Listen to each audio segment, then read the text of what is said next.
Maury Hill, age 22.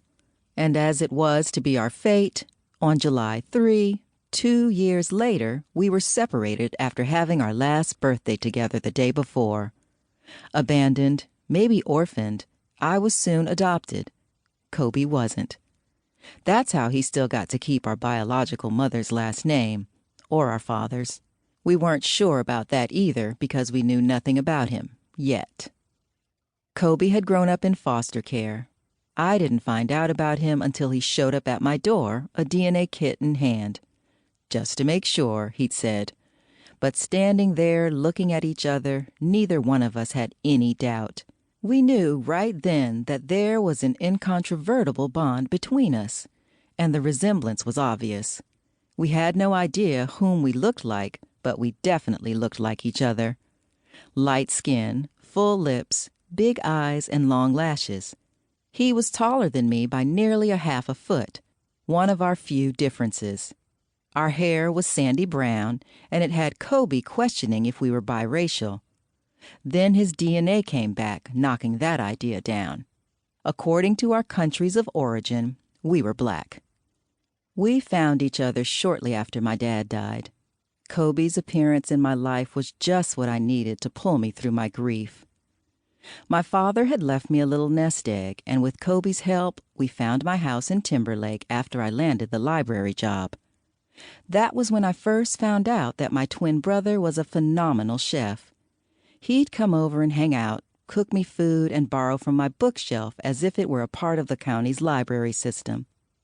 It was a late fall evening over a big bowl of creamy, cheesy grits with big, juicy blackened shrimp that I found out about his dream. I had told him he should open a restaurant. "You could clean up," I said. "Everyone would come and eat your food." "I've been thinking about doing that." "With you," he'd said. "Ever since I was 13. That's when I first went to Mama Zola's, and she let me hang out in the kitchen with her." "Doing it with me?" I placed an open palm on my chest. "You didn't know me when you were 13. How did you think you would have a business with me?" "I knew I would find you." "And did you think I would be able to help you cook? Because I can't cook." "You wouldn't cook." "What would I do?" That was when he pulled out a tattered, folded picture from his wallet. He must have found it in a magazine. The color had started to rub off. "It's a bookstore and cafe." He gently passed the picture over to me.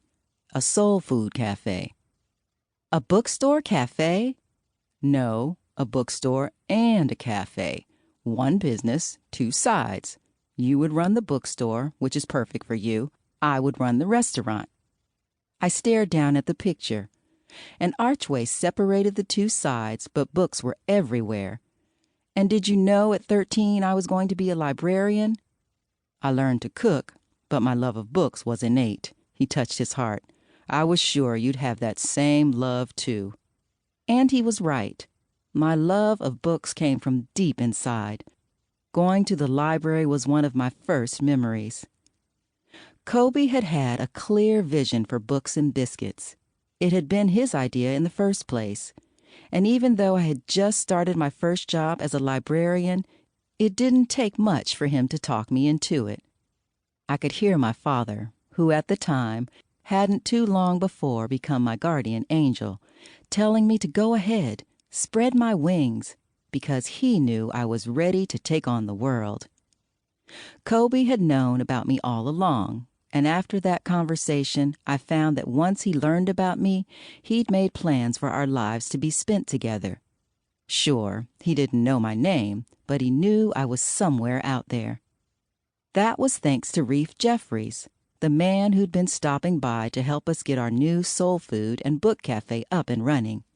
Yep, I decided to partner with my brother to fulfill the dream he had for the two of us. The money my dad left helped us to do that. But anyone who stopped by while we were getting the bookstore and cafe up and running would have thought that Reef was in on the deal.